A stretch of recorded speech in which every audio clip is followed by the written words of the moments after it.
या student 70th question CBSE 23 में आया हुआ।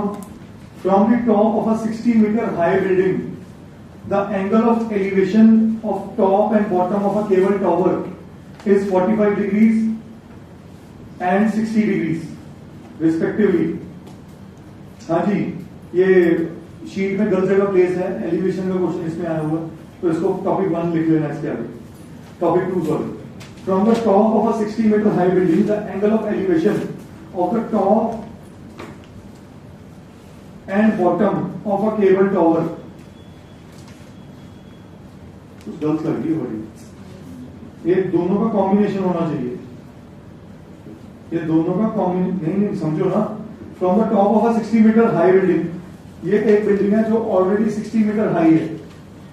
सही है बेटा, ये सही जगह प्लेस है क्वेश्चन, वर्डिंग में कमी है। From the top of a 60 metre high building the angle of elevation of the top and bottom of a tower. अगर मैं यहां से इसके टॉप से एक टावर के टॉप को देख रहा हूं तो उसको एंगल ऑफ एलिवेशन बोलूंगा। एलिवेशन कितना दे दिया क्या उसने? हाँ जी 45 डिग्री। कितना दे दिया?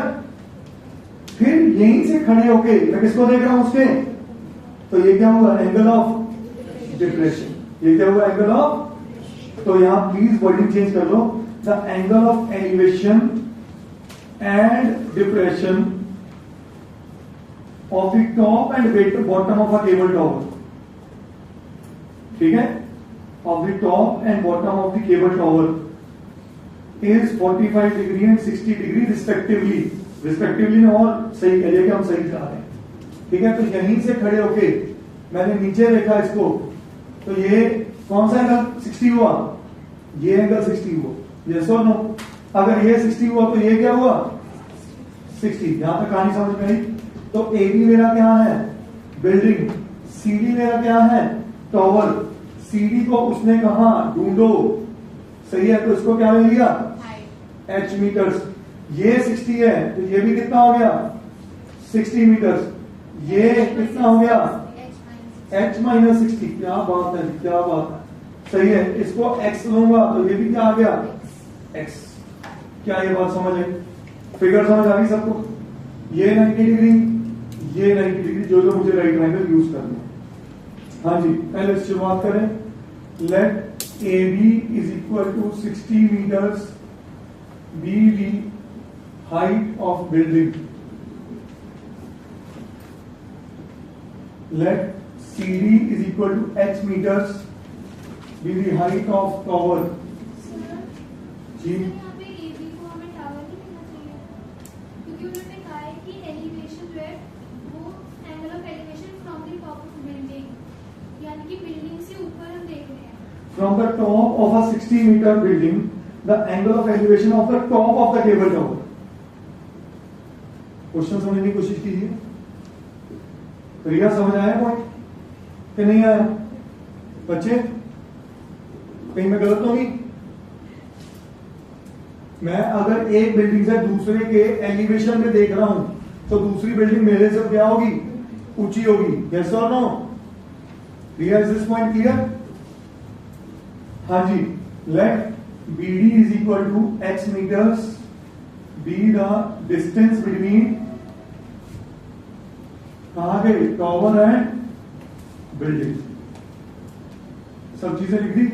अब शुरुआत करते हैं क्वेश्चन के अंदर। In right triangle ABD, AB है 60 पता है और BD नहीं पता है, is equal to tan of 60 degree. 60 upon x is equal to √3। तो x कितना आया? 60 ओवर √3। उसने तो h मांगा ना इस क्वेश्चन में। कहां गया क्वेश्चन? है मेरा 70 हाइट ऑफ टावर, h ही मांगा। हाइट ऑफ टावर छोटी है। हाँ, हाइट ऑफ टावर 25 है, फिर ऐसे ही बोलते हैं। मैं फिर क्वेश्चन पढ़ लेता हूं। 25 from the top of a 60 metre high building the angle of elevation of top and bottom of cable tower. इस पॉइंट से अगर एंगल ऑफ एलिवेशन देखना तो यही हो सकता है।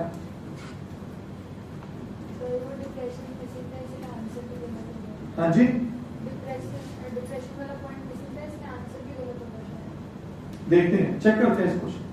नहीं मैं कहीं गलत हूँ, आप मेरे को कन्विंस करो यार। क्योंकि अगर आंसर में 25 है तो 60 तो इतना ही है, तो ऊपर वाला तो उससे बड़ा ही होगा। आंसर 96 समथिंग आ रहा है। देखते हैं, क्रॉस चेक कर लेंगे, कोई इशू, बट अभी तक मेरे को यही समझ आ रहा है।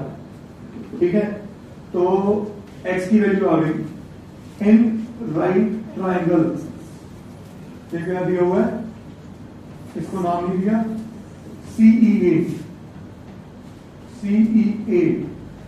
तो h minus 60 upon x is equal to कितना है, tan ऑफ 45, tan 45 कितना होता है, तो h minus 60 is equal to x, सही है।